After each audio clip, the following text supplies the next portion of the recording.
আসসালামু আলাইকুম।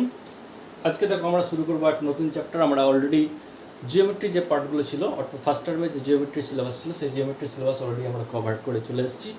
এবার আমরা সেকেন্ড টার্মে যে সিলেবাসগুলো ছিল সেখান থেকে কিছু আমরা নতুন চ্যাপ্টার এই মাসের জন্য আমরা বেছে নিচ্ছি। এই মাসে যে নতুন চ্যাপ্টারগুলো পড়ানো হবে তার মধ্যে একটা হচ্ছে কমপ্লেক্স নাম্বার। ঠিক আছে, তো সেই কমপ্লেক্স নাম্বার বা জটিল রাশি, ঠিক আছে, কমপ্লেক্স নাম্বার ইংরেজিতে বলা হয়, বাংলায় বলা হয় জটিল রাশি বা জটিল সংখ্যা। তো এই জটিল রাশি বা জটিল সংখ্যা এই চ্যাপ্টারটা আমরা এখন শুরু করব। ঠিক আছে, তো এই রাশি বা জটিল সংখ্যা, এই যে সংখ্যা, বিষয়টা হচ্ছে সংখ্যা। তো বিভিন্ন ধরনের সংখ্যার সম্বন্ধে আমরা অলরেডি পরিচিতি আমাদের হয়েছে, বিভিন্ন ধরনের সংখ্যার সম্বন্ধে আমাদের বিভিন্ন রকম পরিচয় হয়েছে। যেমন এক ধরনের সংখ্যা, ধরো এটা যেটা বলা হয় স্বাভাবিক সংখ্যা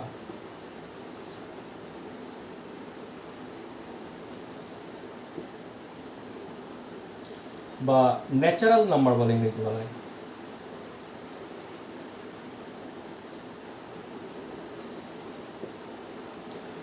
স্বাভাবিক সংখ্যা বা natural number, set of natural number. ঠিক আছে, তো এই স্বাভাবিক সংখ্যা, এই সংখ্যার সম্বন্ধে আমাদের পরিচিতি অলরেডি আগেই ঘটে গেছে। এটা আমরা জানি স্বাভাবিক সংখ্যা কাকে বলে তোমরা জানো সেটা নিশ্চয়ই, যে সমস্ত সংখ্যাগুলো কেবলমাত্র গণনার জন্য ব্যবহার করা হয়। ঠিক আছে, কাউন্টিংয়ের জন্য যে সমস্ত সংখ্যাগুলো ব্যবহার করা হয় তাকে বলে স্বাভাবিক সংখ্যা। ঠিক আছে, অনলি কাউন্টিংয়ের জন্যে যেসব সংখ্যাগুলোকে আমাদের ব্যবহার করা হয় বা হয়ে থাকে সেই সংখ্যাগুলোকে বলা হয় ন্যাচারাল নাম্বার।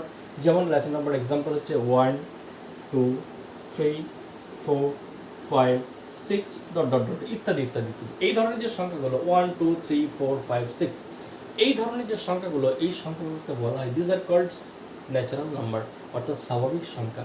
এবং এই স্বাভাবিক সংখ্যাগুলোকে একটা নির্দিষ্ট অ্যালফাবেটস দ্বারা প্রকাশ করা হয়, সেটাকে বলা হয় ক্যাপিটাল লেটার এন। ঠিক আছে, এই ক্যাপিটাল লেটার এন এই সিম্বলের সাহায্যে এই ন্যাচারাল নাম্বারকে প্রকাশ করে।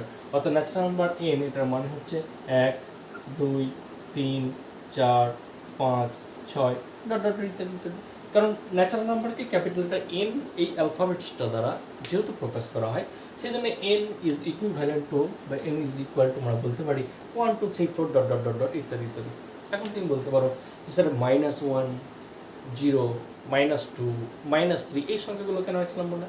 কারণ -1, 0 ইত্যাদিতে যে সংখ্যাগুলো, এইগুলো সাধারণত কাউন্টিংয়ের জন্য ইউজ করা হয় না। ঠিক আছে, তোমাকে যদি বলা হয় যে তোমাদের বাড়িতে মোট কতগুলো রুম আছে, তোমাদের যে বাড়িটা রয়েছে, তোমাদের যে বাড়িটা রয়েছে একতলা দুতলা দুতলা যাই হোক, সেই বাড়িটার মধ্যে মোট কতগুলো রুম রয়েছে, কতগুলো রুমের সংখ্যা। তুমি কখনো বলতে পারো না যে আমাদের বাড়ির মধ্যে মোট -3টি রুম আছে, কখনই বলা যায় না, নিশ্চয়টা কখনই বলা যায় না। বা -5 সংখ্যক রুম রয়েছে, কখনই বলো না যে আমাদের বাড়িতে -5টা রুম আছে। হয় বলবে 5টি রুম আছে, নাহলে 3টে বলবে, নাহলে 2টো বলবে। কেউ কখনই বলেন না যে আমাদের বাড়ির রুমের সংখ্যা আছে -1 বা রুমের সংখ্যা আছে -5 ইত্যাদি। এই ধরনের কেউ নিশ্চয়ই বলে না। তো যেহেতু এইগুলো কাউন্টিংয়ের জন্যে বা গণনের জন্যে ব্যবহার করা হয় না, সেই জন্য এইগুলোকে আমি কখনই ন্যাচারাল নাম্বারের মধ্যে ইনক্লুড করতে পারবো না। তাহলে ন্যাচারাল নাম্বার বা স্বাভাবিক সংখ্যা হচ্ছে সেই সমস্ত সংখ্যাগুলো যেগুলো গণনার জন্য ব্যবহার করা হয় বা কাউন্টিংয়ের জন্য যেগুলো আমার ব্যবহার করা হয় সেগুলোকে বলা হয় ন্যাচারাল নাম্বার। এটা একটা পার্ট গেল, এবং সেই ন্যাচারাল নাম্বারকে ক্যাপিটাল এন দ্বারা ইন্ডিকেটস করা হয় বা প্রকাশ করা হয়। এটা একটা পার্ট গেল। এবার ন্যাচারাল নাম্বারের পরে যেটা আসছে সেটা হচ্ছে অখণ্ড সংখ্যা বা ইন্টিজার কাকে বলে। ঠিক আছে, এবার আসছে অখণ্ড সংখ্যা বা ইন্টিজার।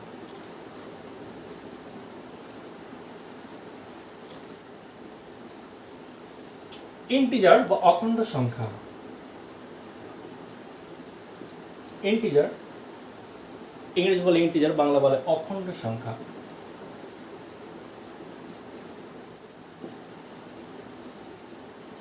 বা পূর্ণ সংখ্যা বলা হয়।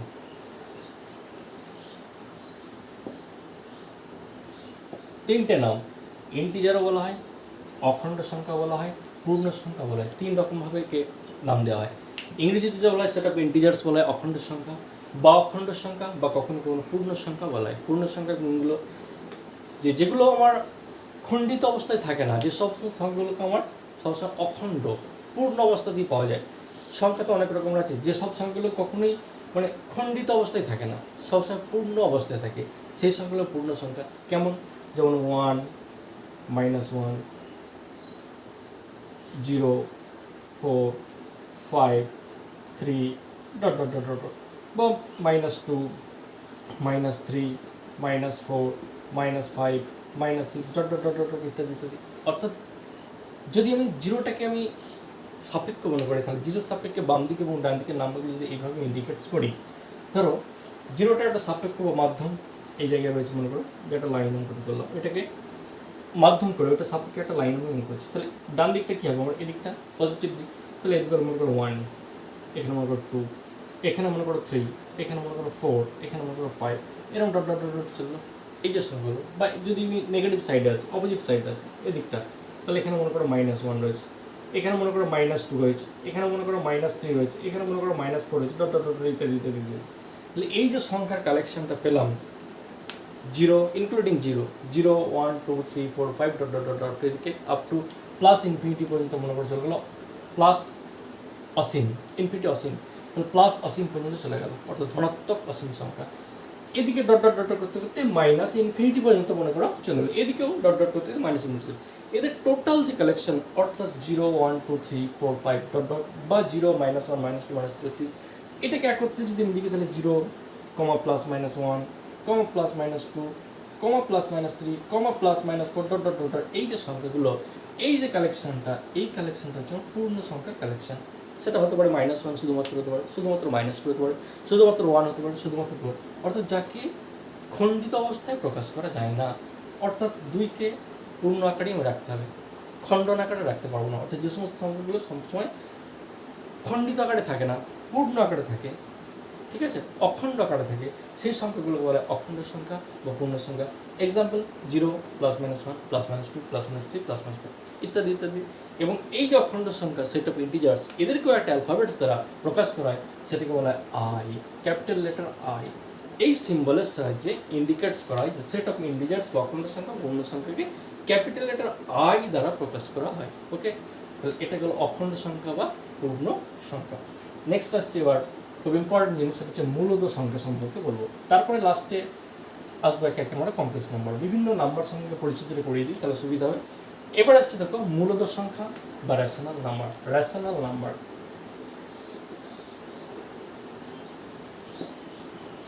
বাংলা বলায় মূলদ সংখ্যা।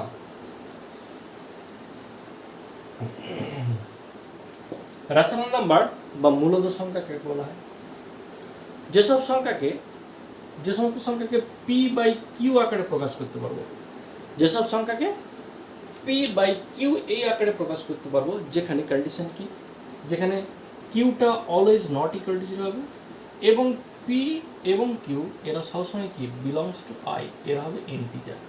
i মানে একটু আগে বললাম অখণ্ড সংখ্যা বা পূর্ণ সংখ্যাকে ইন্টিজার দ্বারা প্রকাশ করে, যেখানে p এবং q এরা সবসময় অখণ্ড সংখ্যা হবে, চাই সে পজিটিভ হতে পারে, চাই সে নেগেটিভ হতে পারে, কিন্তু আমার সেটা অখণ্ড সংখ্যা হবে।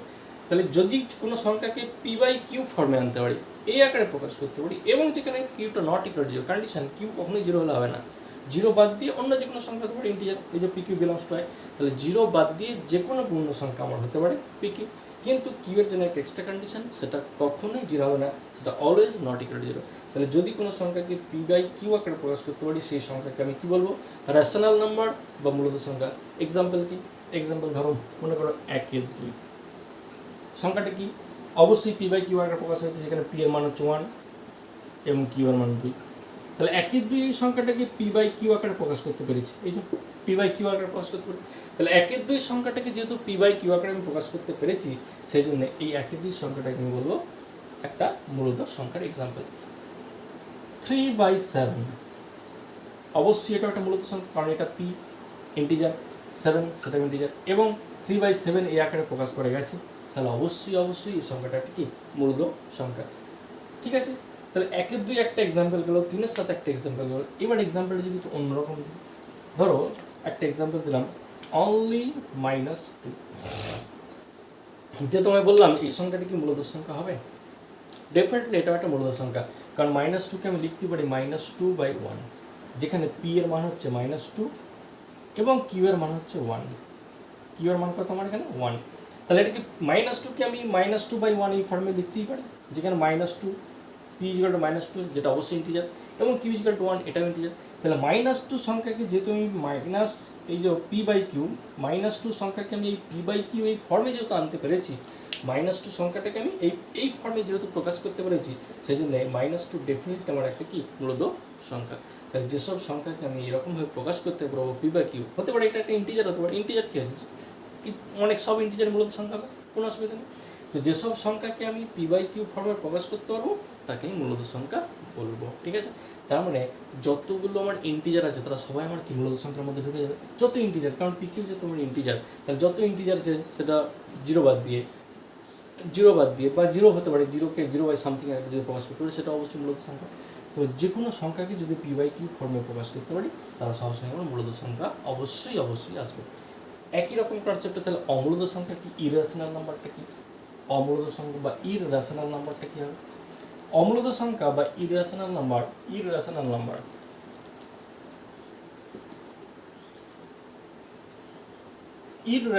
নাম্বার বাংলায় বলা হয় অমূলত সংখ্যা।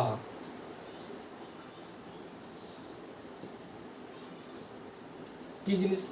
একই রকম কনসেপ্ট থেকে যে সমস্ত সংখ্যাকে পি বাই কিউ আকারে প্রকাশ আমরা করতে পারবো না, যেসব সংখ্যাকে আমরা একই, যেটা বললাম পি বাই কিউ এই আকারে প্রকাশ করতে পারবো না, যেখানে একই condition q not equal to 0 এবং পি কিউ অবশ্যই আমার কথা থাকবে ইন্টিজারের মধ্যে থাকবে। তাহলে যেসব সংখ্যাকে পি বাই কিউ আকারে প্রকাশ করতে পারবো না, এটা হচ্ছে প্রকাশ করতে পারা যাবে না, পি বাই কিউ আকারে প্রকাশ করা যাবে না, একদম ক্লিয়ার। যেসব সংখ্যাকে পি বাই কিউ আকারে প্রকাশ করা যাবে না, যেখানে একই condition q not equal to 0 এবং p q belongs to I, তখন সেই সংখ্যাটা বলা হয় আমার কি অমূলত সংখ্যা। তাহলে প্রকাশ করা যাবে না, এমন একটা এক্সাম্পল যেমন √2 কে তুমি কখনই লিখতে পারবে না যে পি বাই কিউ, কারণ √2 কে তুমি লিখতে পারবো যে √2/1। তাহলে √2/1 যেখানে কিউটা আমার ইন্টিজার, এখানে তাহলে পি কত √2, কিউ কত 1, তাহলে 1 এটা আই এর মধ্যে রয়েছে, কিন্তু এটা তো does not belongs to I, এটা তো আমার ইন্টিজার নয়। আমার কি কন্ডিশনে কি ছিল, দুজনকে আমার ইন্টিজার হতে হবে, পি এবং কিউ দুজনকে কি হতে হবে ইন্টিজার হতে হবে। তাহলে আমার একজন ইন্টিজার আছে, কিউটাকে ইন্টিজার প্রকাশ করতে পারি, কিন্তু পিটা √2 এটা তো ইন্টিজার নয়, √2 তো কখনো ইন্টিজার হতে পারে না, অখণ্ড সংখ্যা হতে পারে না।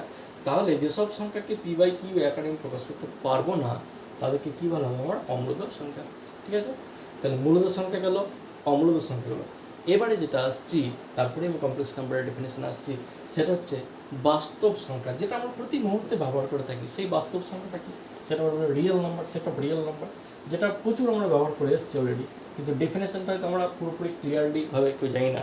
সেই জায়গাটা আমি বলছি থাকবো বাস্তব সংখ্যা কাকে বলে না, যত মূলত এবং অমূলত সংখ্যা যে তাদের টোটাল কালেকশন, যেটা অর্থাৎ রেশনাল প্লাস ইরেশনাল নাম্বার,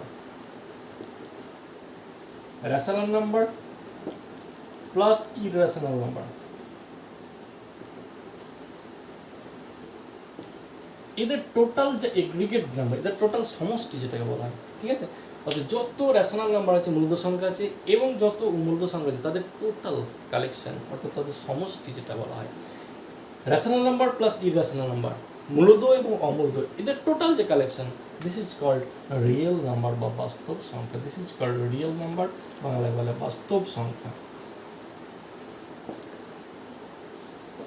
যত মূলত সংখ্যা এবং অমূলত সংখ্যা যে তাদের টোটাল কালেকশন যেটা হবে সেটা হচ্ছে আমার রিয়েল নাম্বার। তার মানে সমস্ত রিয়েল নাম্বারগুলো আমার বাস্তব সংখ্যা, সমস্ত অমূলত সংখ্যাগুলো বাস্তব সংখ্যা, বা রিয়েল এবং রেশনাল এবং ইরেশনাল তাদের যদি টোটাল কালেকশনটা করে দিই, অর্থাৎ একটা রেশনাল একটা ইরেশনাল দিয়ে যোগ করে দিলাম, যোগ করে দিয়ে যে নাম্বারটা হবে সেটা আমার বাস্তব সংখ্যা হবে। অর্থাৎ যে সমস্ত রিয়েল নাম্বার রেশনাল নাম্বারগুলো আছে, মূলত সংখ্যা আছে এবং যে সমস্ত অমূলত সংখ্যা আছে, সবাই কিন্তু আমার কে বাস্তব সংখ্যার অন্তর্গত, এবং সেটাকে ক্যাপিটাল লেটার আর এই সিম্বল দ্বারা প্রকাশ করা হয়। অর্থাৎ রিয়েল নাম্বারকে ক্যাপিটাল লেটার আর এই সিম্বলের সাহায্যে আমার প্রকাশ করা হয়, যে কোনো রিয়েল নাম্বারকে ক্যাপিটাল লেটার আর দ্বারা প্রকাশ করা হয়। তাহলে এই রিয়েল নাম্বারের এক্সাম্পল কি, তাহলে হতে পারে রিয়েল নাম্বার আমার 0 হতে পারে, +-1 হতে পারে, +-2 হতে পারে, +-3 হতে পারে, ইত্যাদিতে হতে পারে, বা 1-2 হতে পারে, +-1-3 হতে পারে, +-1-4 হতে পারে, +-2-3 হতে পারে, +-5-6 হতে পারে, ইত্যাদি কত শুধুমাত্র এই ধরনের যে সংখ্যাগুলো মূলত এবং অমূলত হতে পারে আমার √2 হতে পারে, √7 হতে পারে, √3 হতে পারে, √11 ইত্যাদিতে এই যে সংখ্যাগুলো রয়েছে এরা সবাই মূলত এবং অমূলত টোটাল কালেকশন, অর্থাৎ দিস এরকম যত সংখ্যা রয়েছে this are all real number অর্থাৎ সবাই কিন্তু আমার রিয়েল নাম্বার। তুমি এখান থেকে যে সংখ্যাটাই না করো সে আমার রিয়েল নাম্বারের মধ্যে পড়বে। 1 real number, 0 real number, -2 real number, -3 real number, 1-2 real number, +1-3 সেও রিয়েল নাম্বার, -1-3 সেও রিয়েল নাম্বার, +1-4 সেটাও রিয়েল নাম্বার, -1-4 সেটাও রিয়েল নাম্বার, +2-3 সেও রিয়েল নাম্বার, -2-3 সেটাও রিয়েল নাম্বার, +5-6 সেটাও রিয়েল নাম্বার, -5-6 সেটাও রিয়েল নাম্বার। একই রকম √2 রিয়েল নাম্বার। √2 যদিও ইরেশনাল নাম্বার, অমূলত সংখ্যা, তা সত্ত্বেও কী বলেছি ইরেশনাল নাম্বারগুলো তো রিয়েল নাম্বার হয়। তাহলে √2 অমূলত সংখ্যা, but it is also real, কারণ সমস্ত মূলত এবং অমূলত সবাই কিন্তু আমার রিয়েল হয়। তাহলে এটা অমূলত বাট রিয়েল নাম্বার, অমূলত রিয়েল নাম্বার। √3 অমূলত রিয়েল নাম্বার, √11 অমূলত সংখ্যা কিন্তু রিয়েল নাম্বার। কারণ কি রেশনাল এবং ইরেশনালের টোটাল কালেকশন আমার কী হবে বাস্তব সংখ্যা রিয়েল নাম্বার। ঠিক আছে, তাহলে বাস্তব সংখ্যা হচ্ছে যত মূলত এবং অমূলত সংখ্যার কালেকশন রয়েছে তারা সবাই কিন্তু আমার বাস্তব সংখ্যার অন্তর্গত। ঠিক আছে, তাহলে অনেক রকমের সংখ্যার কথা বললাম। আসল যে জিনিসটাই আসতে চাইছি এবার আমরা কমপ্লেক্স নাম্বার, বাস্তব সংখ্যা বা কমপ্লেক্স নাম্বার কি। এখন এই যে বাস্তব সংখ্যাগুলো বললাম, এই বাস্তব সংখ্যার একটা অন্যতম বৈশিষ্ট্য আমাদের রয়েছে। আমরা দেখতে পাচ্ছি যে কোনো বাস্তব সংখ্যার একটা প্রধান বৈশিষ্ট্য বা অন্যতম বৈশিষ্ট্য আমরা সবসময় দেখতে পাচ্ছি যে কোনো বাস্তব সংখ্যার ক্ষেত্রে। তার একটা মানে অন্যতম বৈশিষ্ট্য হচ্ছে এটাই। মনে করো একটা বাস্তব সংখ্যা 2, ডেফিনেটলি একটা বাস্তব সংখ্যা রিয়েল নাম্বার, এখানে কোনো কনফিউশন নেই। এখন এই 2 এই সংখ্যাটা যদি আমি বর্গ করি, 2-এর যদি বর্গ করি মানে 2-এর মাথায় যদি স্কোয়ার চাপিয়ে দিই, বর্গ করা মানে স্কোয়ার করা, তাহলে এই সংখ্যাটা কত হবে 4। আবার দেখো -3 এটা একটা সংখ্যা, এই -3 সংখ্যাটার যদি আমি স্কোয়ার করতে চাই তাহলে কত হবে 9 এসছে। আবার একটা সংখ্যা মনে করো -7, তো এই -7 এই সংখ্যাটা যদি আমি স্কোয়ার করতে চাই, বর্গ করতে চাই, তাহলে কত হবে 49। আবার একটা সংখ্যা মনে করো, এদিকে মনে করো 5, এই একটা সংখ্যা, এই সংখ্যাটা যদি স্কোয়ার করি তাহলে 5 স্কোয়ার, এটা সংখ্যা কত হবে 25। তাহলে বা -√3 এটা একটা সংখ্যা, অবশ্যই বাস্তব সংখ্যা। এই -√3 তার স্কোয়ার করে দিলাম, তাহলে কত হবে আমার অনলি 3 হয়ে যাবে। তাহলে এখান থেকে একটা অন্যতম বৈশিষ্ট্য আমরা কি দেখতে পাচ্ছি, যে কোনো বাস্তব সংখ্যার একটা অন্যতম বৈশিষ্ট্য হচ্ছে সেই বাস্তব সংখ্যাটা যদি স্কোয়ার করে দিই, বর্গ যদি করে দিই, ঠিক আছে, মাথায় যদি পাওয়ারে 2 চাপিয়ে দিয়ে দেবো, যে কোনো একটা সংখ্যা 2 বাস্তব সংখ্যা, তার মাথায় 2 চাপিয়ে দিলাম মানে স্কোয়ার করলাম 4 এলো। মানে কি 4টা কি অবশ্যই ধনাত্মক, 4টা ধনাত্মক সংখ্যা। এর আগে কি নেগেটিভ চিহ্ন রয়েছে? নেগেটিভ চিহ্ন নেই, তার মানে অবশ্যই ধনাত্মক সংখ্যা। -3 সংখ্যাটা মাথায় 2 চাপিয়ে দিলাম মানে স্কোয়ার করলাম, কত হলো +9 মানে ধনাত্মক সংখ্যা। -7 তার মাথায় স্কোয়ার চলে দিলাম 49 প্লাস নেগেটিভ নয়, -√3 তার স্কোয়ার করলাম +3 হয়ে গেল। অর্থাৎ এখান থেকে একটা কনক্লুশন ড্র করতে পারছি এটাই, সেটা হচ্ছে যে কোনো বাস্তব সংখ্যা তার যদি বর্গ করে দিই, দ্যাট মিনস স্কোয়ার যদি করে দিই, তাহলে যে রেজাল্টস পাবো সেটা সবসময় আমরা পজিটিভ পাবো, অর্থাৎ ধনাত্মক পাবো। দেখতে পাচ্ছি প্রত্যেকটা রেজাল্টস আমার পজিটিভ আসছে, ধনাত্মক সংখ্যা আসছে। অর্থাৎ এটাই আমি বলতে চাইছি যে কোনো বাস্তব সংখ্যার একটা অন্যতম প্রধান one and only one character, সেটা হচ্ছে তার স্কোয়ার করলে ডেফিনেটলি সেটা পজিটিভ নাম্বার হবে। এই সংখ্যাগুলো সবাই পজিটিভ নাম্বার দেখেই বুঝতে পারছো, ঠিক আছে। তাহলে এটা হচ্ছে বাস্তব সংখ্যার একটা অন্যতম বৈশিষ্ট্য। In this way and from this concept we have, এখান থেকে আমরা পাই সেটা হচ্ছে এটাই, যদি কোনো নাম্বার এরূপ পাই বা যদি কোনো সংখ্যা এরকম আমরা পেয়ে যাই যে তার বর্গ করব, তার স্কোয়ার করব, কিন্তু রেজাল্টস আমার আনসার যেটা দেবে সেটা আমার নেগেটিভ দেবে। এমন কি কোনো সংখ্যা খুঁজে পাওয়া যাবে? তোমাদের কি মনে হচ্ছে যে হ্যাঁ এরকম কোনো সংখ্যা পাওয়া যাবে যার স্কোয়ার করব, দ্যাট মিনস বর্গ করব, কিন্তু আনসার দ্যাট মিনস রেজাল্টস যেটা পাবো সেটা আমার নেগেটিভ হবে? যদি পজিটিভ হয় সে তো ডেফিনেটলি রিয়েল নাম্বার, কিন্তু কখনো কখনো নেগেটিভ রেজাল্টসও দিতে পারে। যেমন একটা সংখ্যা সাচ এজ এক্সাম্পল দিচ্ছে, এটা ধরো √3 একটা সংখ্যা, এই যে সংখ্যাটা, এই সংখ্যাটার স্কোয়ার করে দাও, দ্যাট মিনস বর্গ করে দাও। সংখ্যাটা যদি বর্গ করে দেওয়া হয় তাহলে যে রেজাল্টস পাবো সেটা কি নেগেটিভ। √3 তার স্কোয়ার যদি করি তাহলে এই সংখ্যাটা যদি স্কোয়ার করি তাহলে যে রেজাল্টস, সেই যে রেজাল্টস, সেই রেজাল্টসটা ডেফিনেটলি আমার কি আসছে, ডেফিনেটলি আমার একটা নেগেটিভ চিহ্ন আসছে। √3 তার স্কোয়ার, তারপর √2 দেবে -3 গেল। একই রকমভাবে √5 এর যদি আমরা স্কোয়ার করে দিই, বর্গ করে দিই, তাহলে শুধুমাত্র অনলি -5। তাহলে এই সংখ্যাগুলো এমন এক ধরনের সংখ্যা যে সংখ্যাগুলোর স্কোয়ার করলে বড় করলে আমার নেগেটিভ সাইন আসছে বা নেগেটিভ সংখ্যা আসছে, নেগেটিভ নাম্বার আসছে। সুতরাং এই ধরনের যে সংখ্যাগুলো ডেফিনেট, তাহলে এগুলো বাস্তব সংখ্যা নয়। কারণ কি, একটু আগে বললাম বাস্তব সংখ্যার ওয়ান অ্যান্ড অনলি ওয়ান, একটি এবং কেবলমাত্র একটি প্রধান বৈশিষ্ট্য হচ্ছে সেটা হচ্ছে তার যদি স্কোয়ার করে বড় করে ডেফিনেটলি আমার পজিটিভ নাম্বার আসবে। কিন্তু এখানে আমি যখনই স্কোয়ার করছি, যখনই বর্গ করে দিচ্ছি, কিন্তু আমার নেগেটিভ সাইন আসছে না, পজিটিভ সাইন আসছে না, আমার কী আসছে, নেগেটিভ নাম্বার একটা চলে আসছে। সেই জন্য এই ধরনের যে সংখ্যাগুলো, এই সংখ্যাগুলোর আবার একটা বিশেষ নাম দেওয়া হয়েছে। এই সংখ্যাগুলোকে বলা হয় তখন অবাস্তব। ওটা যেমন বাস্তব বলা হয়েছিল বাস্তব সংখ্যার, তার সঙ্গে মিল রেখে, অর্থাৎ বাস্তব সংখ্যা হচ্ছে যে কোনো সংখ্যা -3 তার স্কোয়ার +3 এলো, -√3 তার স্কোয়ার কত হবে, এটা 9, ঠিক আছে। -3 তার স্কোয়ার হচ্ছে 9, -√3 তার স্কোয়ার কত, অনলি 3, বা -15 তার স্কোয়ার কত হচ্ছে 2, 2, 5, ইত্যাদি ইত্যাদি ইত্যাদি। অর্থাৎ এই সংখ্যাগুলো বাস্তব, তার কারণ এদের স্কোয়ার করছি, সঙ্গে সঙ্গে পজিটিভ রেজাল্টস করছি। কিন্তু এই সংখ্যাগুলো দেখো √3, √5 স্কোয়ার করছি, কিন্তু আনসার আমার গেটস রেজাল্টস নেগেটিভ সাইড। তাহলে এটা হচ্ছে ক্যারেক্টার অফ রিয়েল নাম্বার, বাস্তব সংখ্যার বৈশিষ্ট্য, ঠিক আছে, প্রপার্টিস অফ রিয়েল নাম্বার, এটা মানে একটা রিয়েল নাম্বারের ধর্ম। But this is the properties of imaginary, অবাস্তব, এটা বাস্তব। তাহলে এটা যদি বাস্তবের প্রপার্টিস হয়, ডেফিনেটলি এই দিককার যে প্রপার্টিস, এটা কার, অবাস্তব সংখ্যার প্রপার্টিস। এটা এই অবাস্তব ইংরেজি বলে ইমাজিনারি নাম্বার।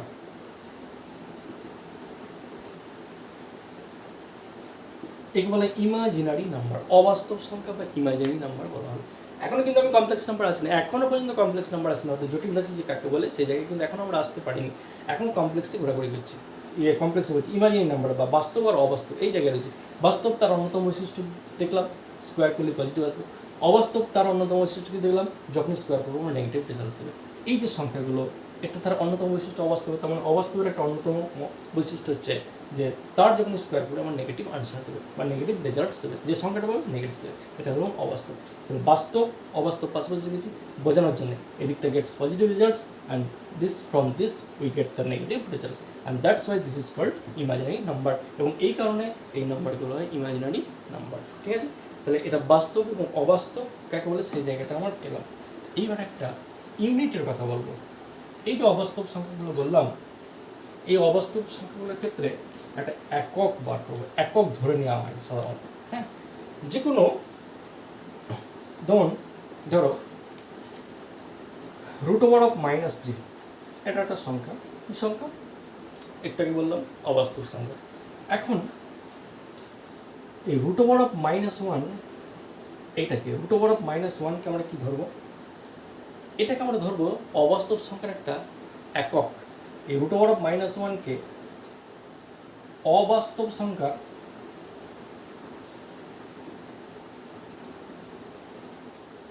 ইউনিট বা একক ধরে নেওয়া হয়।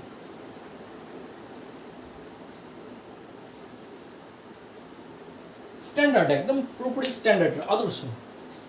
√-1 এইটাকে একটা অবাস্তব, যে কোনো অবাস্তব সংখ্যার পয়েন্ট টু বি নোটেড, অবাস্তব ইমাজিনারি নাম্বার।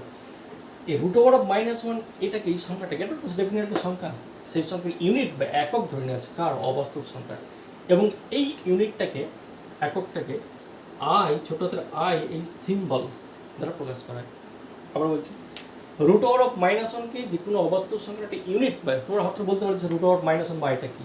আইটা হচ্ছে একটা যে কোনো কমপ্লেক্স নাম্বারে বা যে কোনো অবাস্তব সংখ্যার একটা ইউনিট, ইমাজিনারি নাম্বার, অবাস্তব সংখ্যা। এই যে জায়গাটা রয়েছে, অবাস্তব সংখ্যার একটা ইউনিট বা একক ধরে নেওয়া হয়, একদম পুরোপুরি অ্যাজাম্পশন করে নেওয়া, ধরেই নেওয়া হচ্ছে, এটা আমরা ধরেই নিচ্ছি, ধরে নিয়ে অঙ্কগুলো করতে হয়।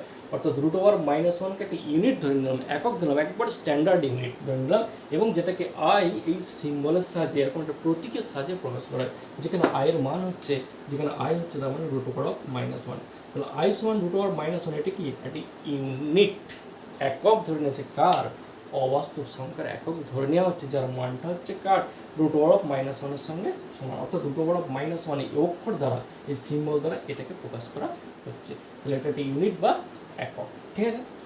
এখন এইবার এটা যদি একটা ইউনিট বা একক হয়, তাহলে কি করে এই সংখ্যাগুলো আমার অবাস্তব হচ্ছে, তাহলে এটাকে কীভাবে এক্সপ্রেশন করা যাবে? তাহলে দেখো রুট ওভার অফ -3 এটাকে কীভাবে আমরা এখানে এক্সপ্রেশন করবো? রুট ওভার অফ -3কে আমরা লিখতেই পারি, এটা সমান রুট ওভার অফ -1 ইন্টু 3 লিখতে পারি। এর ভিতরটা কি লিখতে পারি? -1 ইন্টু 3 লিখতে পারি। তাহলে এটা সমান লিখতে পারি root over of -1 into root over of 3। এই রুট ওভার অফ -1 এইটা মানে কি? রুট ওভার -1 মানে কি? I, that means I into root 3। তাহলে এই রুট ওভার অফ -3 মানে কি আলটিমেটলি রেজাল্ট ছিল? তাহলে রুট ওভার অফ -3 মানে আলটিমেটলি রেজাল্ট ছিল, সেটা হচ্ছে I root 3, and this number is called imaginary number. এটা কি বলা হয়? Imaginary number.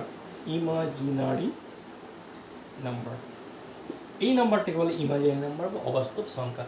তাহলে এই ধরনের নাম্বারগুলো কি আমার যখনই আমি স্কোয়ার করে দেবো, বড় করে দেবো, আমার নেগেটিভ রেজাল্ট সেটাকে দেখলাম, সেটাকে আবার এক্সপ্রেশন করছে কি আই রুট 3। আইটা কি? আইটা হচ্ছে ইউনিট, কার অবাস্তব সংখ্যার ইউনিট ধরে নেওয়া হচ্ছে, যার মানটা কত একবারে স্ট্যান্ডার্ড মান, স্ট্যান্ডার্ড নোটেশন, যার মানটা হচ্ছে অলওয়েজ রুট ওভার অফ -1।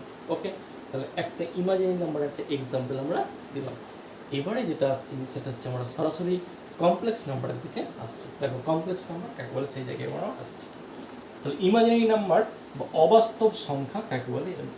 এবারে যেটা আমি হেডিংয়ে লিখেছি, এই যে কমপ্লেক্স নাম্বার বা জটিল সংখ্যা কাকে বলে সেই জায়গায় আমরা আসছি। এটা হচ্ছে জটিল রাশি বা সংখ্যা। জটিল রাশি বলা হয় বাংলায়, অথবা সংখ্যাও বলা হয়, একই জিনিস। জটিল সংখ্যা বা জটিল রাশি, এটা কাকে বলে? তাহলে কি হলো? রিয়েল নাম্বার হলো, এবং অর্থাৎ বাস্তব সংখ্যা হলো, অবাস্তব সংখ্যা হলো। বাস্তব সংখ্যা ইংরেজিতে রিয়েল নাম্বার বলা হয়, অবাস্তব সংখ্যা ইংরেজিতে ইমাজিনারি নাম্বার বলা হয়। অবাস্তব সংখ্যা হলো। But what is complex number? তাহলে কমপ্লেক্স নাম্বারটা কি? না, যে সমস্ত সংখ্যাকে, যে কোনো সংখ্যা জেড, সাপোজ জেড, যে কোনো একটা সংখ্যা জেড, যে কোনো সংখ্যা, ঠিক আছে, জেড।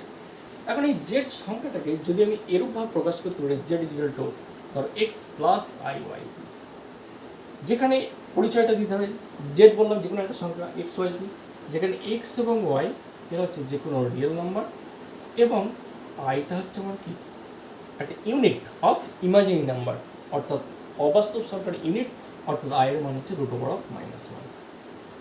কী বললাম? যে কোনো সংখ্যা জেড তাকে যদি এইরূপভাবে প্রকাশ করা হয়, if we expressed any number z in the way x plus I y, ঠিক আছে। তাহলে যে কোনো সংখ্যাকে can be expressed as x plus I y. যদি যে কোনো সংখ্যাকে আমরা এক্স প্লাস আই ওয়াই এই ফর্মে আমরা প্রকাশ করতে পারি, একদম সরাসরি এক্স প্লাস আই ওয়াই ফর্মে আনতে হবে। যদি যে কোনো সংখ্যাকে z x plus I y ফর্মে আনতে পারি, যেখানে এক্স ওয়াইটা কি, এক্স ওয়াইটা আমার রিয়েল নাম্বার, এবং আইটা কি, আইটা হচ্ছে ইউনিট অফ ইমাজিনারি নাম্বার, অবাস্তব সংখ্যার ইউনিট, যেখানে আই মান রুট অফ -1। অর্থাৎ এই ফর্মে যদি আনতে পারি, যদি পারি, না পারলে আলাদা কথা। যদি যে কোনো সংখ্যাকে, সেই সংখ্যাটা কেমন হবে আমি জানি না, যে কোনো সংখ্যাকে যদি এই ফর্মে আনতে পারি, যেখানে এক্স ওয়াই রিয়েল নাম্বারের মধ্যে থাকবে এবং আইটা এরকম ফর্মে থাকবে, এরকম ফর্মে আনতে পারলে এই যে জেড সংখ্যাটা নিয়েছিলাম, সেই জেড সংখ্যাটা কী বলবো? এই z, then z is called complex number, z is called, তখন এই জেডটাকে বলা হবে কমপ্লেক্স নাম্বার বা জটিল রাশি, কমপ্লেক্স নাম্বার বা জটিল রাশি। তখন জেড সংখ্যাটাকে আমরা কমপ্লেক্স নাম্বার বা জটিল রাশি বলবো। সাচ এজ এক্সাম্পল ধরো, মনে করো যে কোনো একটা সংখ্যা Z is equal to 2 plus I into 3, ঠিক আছে, 2 প্লাস আই 3। তাহলে এই যে সংখ্যাটা, এই যে 2 প্লাস আই 3, এই যে সংখ্যাটা, এই সংখ্যাটা কী ধরনের সংখ্যা? এখানে 2 রিয়েল নাম্বার, 3 রিয়েল নাম্বার, এখানে 2 এটাও রিয়েল নাম্বার, 3 এটাও আমার বিলংস টু আর, এটাও রিয়েল নাম্বার, এবং আই কি, আই অবশ্যই রুট ওভার -1। তাহলে যে কোনো একটা সংখ্যা জেড, তাকে আমরা যদি এই ফর্মে লিখতে পারি, জেডটা যাই হোক যেমনই দেখতে পারি না, তাকে আমরা 2 প্লাস 3i বা i ইন্টু 3 এই ফর্মে লিখে ফেললাম। যেহেতু যে কোনো সংখ্যাকে Z equal two 2 plus I into 3 এই ফর্মে লিখে ফেলতে পেরেছি, কারণ কি এটা ওই ফর্মে কেন? এর সঙ্গে কম্পেয়ার করে দেখলাম যে এখানে এক্স এবং ওয়াইটা কি রিয়েল নাম্বার, এখানেও দিয়েছি 2 এবং 3 কি রিয়েল নাম্বার, আই কি, আয়ের মান রুট ওভার -1 স্ট্যান্ডার্ড ইউনিট, একদম মানে অবাস্তব সংখ্যার স্ট্যান্ডার্ড ইউনিট, তাহলে যেহেতু এই ফর্মে আমি আনতে বলেছি যে কোনো একটা সংখ্যাকে, তাহলে এই জেড এই সংখ্যাটাকে আমি কী বলবো, this is an example of complex number, সেই জন্য এটা আমার একটা কমপ্লেক্স নাম্বারের এক্সাম্পল হয়ে যায়। এখন সংখ্যাটা যদি এরকম না হয়ে অন্যরকম হয়, সাপোজ দ্যাট এরকম সংখ্যাটা হলো,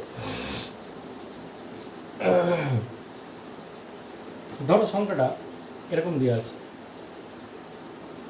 1 - 3i, তাহলে এই সংখ্যাটা কি x প্লাস আই ওয়াই ফর্মে আনা যাবে? অবশ্যই। এটাকে 1 প্লাস অফ -3, এখানে i দিয়ে দিলাম, 1 প্লাস অফ i ইন্টু -3, তাহলে এটা সমান জেড লিখতে পারবো।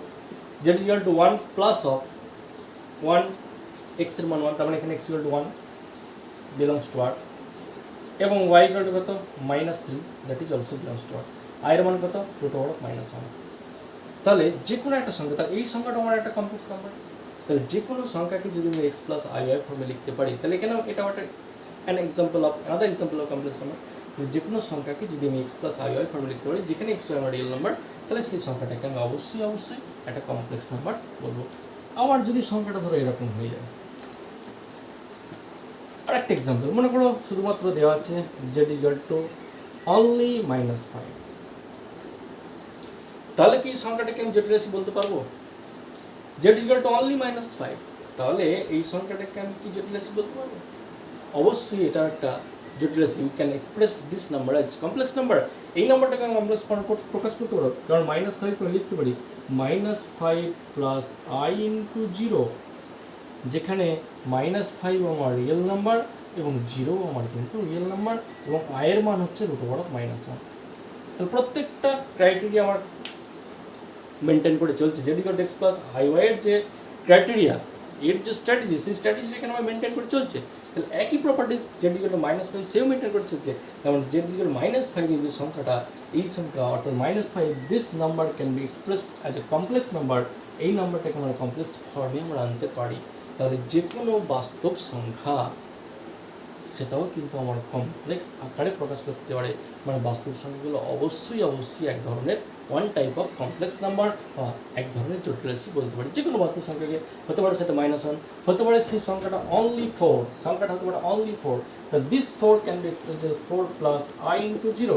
তাহলে এটাকেও আমি Z equal to x plus I ফর্মে আনতে পারছি। তাহলে যে কোনো বাস্তব সংখ্যাকে আমি সবসময় আমার কি Z equal to x plus I ফর্মে আনতে পারছি। অর্থাৎ সমস্ত বাস্তব সংখ্যাগুলো আমার কিন্তু কমপ্লেক্স নাম্বারের ভিতরে আমার ঢুকে রয়েছে, কিন্তু সমস্ত কমপ্লেক্স নাম্বারগুলো কিন্তু বাস্তব সংখ্যার মধ্যে ঢুকে নেই। সমস্ত কমপ্লেক্স নাম্বারগুলো বাস্তব, কারণ এটা যেমন একটা মানে জটিল রাশির মধ্যে ঢুকে গেল, কিন্তু অন্য একটা সংখ্যা অর্থাৎ এই যে জটিল রাশিটা, এটা কিন্তু আমার কমপ্লেক্স নাম্বারের মধ্যে ঢুকে গেল। অর্থাৎ এই বাস্তব সংখ্যাটাকে আমি জটিল রাশির মধ্যে ঢোকাতে পারলাম, ঠিক আছে।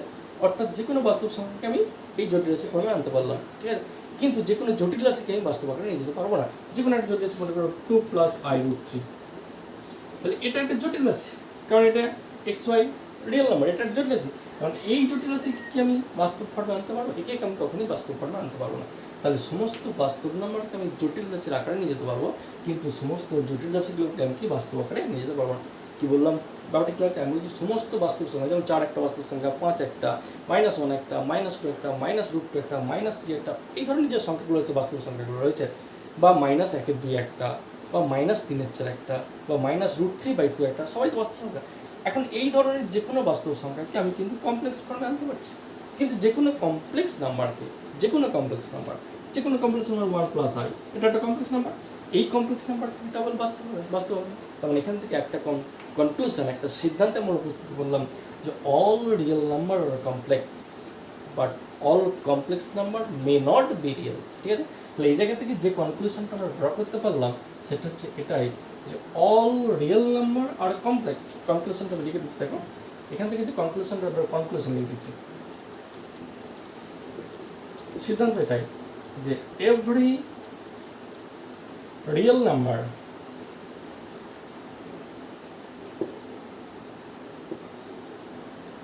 are complex, but every complex number may not be real, নাও হতে পারে। সমস্ত রিয়েল নাম্বারই কিন্তু কমপ্লেক্স। যত রিয়েল নাম্বার আছে তারা সবাই কমপ্লেক্স ফর্মে মানতে পারবো। কমপ্লেক্স দ্যাট মিনস কমপ্লেক্স ফর্মে মানতে পারবো, যে কন্ডিশন আছে সেই কন্ডিশনে মানতে পারবো। কিন্তু সমস্ত কমপ্লেক্স নাম্বারকে আমরা কখনোই রিয়েল ফর্মে আনতে পারবো না।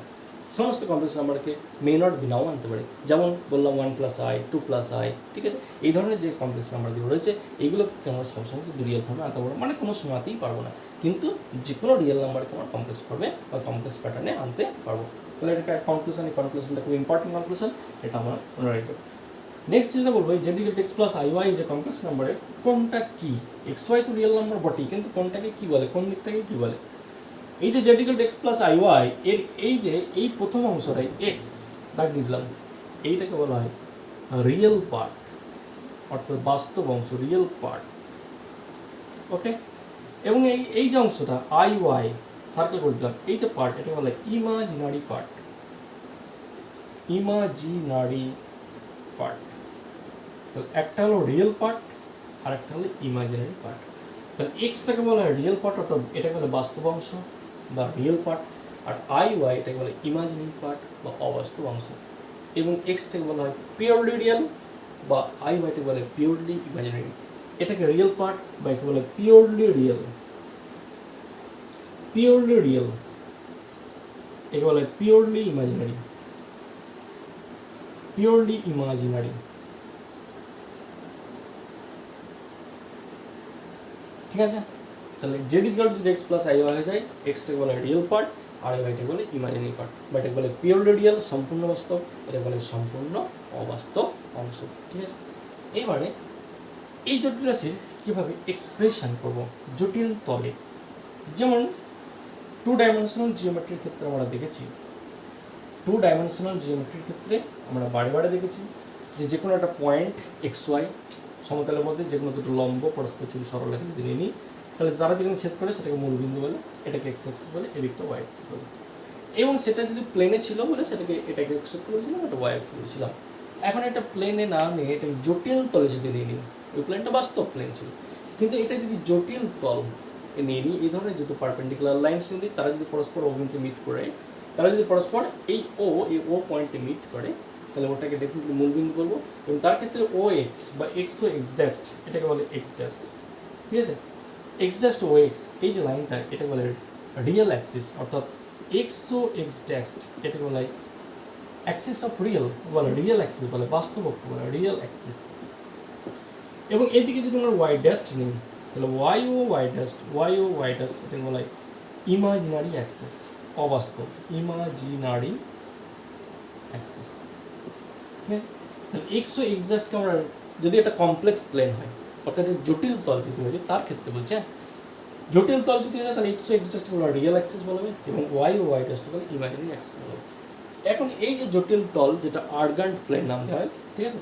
এখন এই আর্গান্ট প্লেনে, ঠিক আছে, জটিল তল বা আর্গান্ট প্লেন এর নাম দেওয়া হয়, এর একটা নাম আছে, ঠিক আছে? এটা বলে আর্গান্ট ডায়াগ্রাম।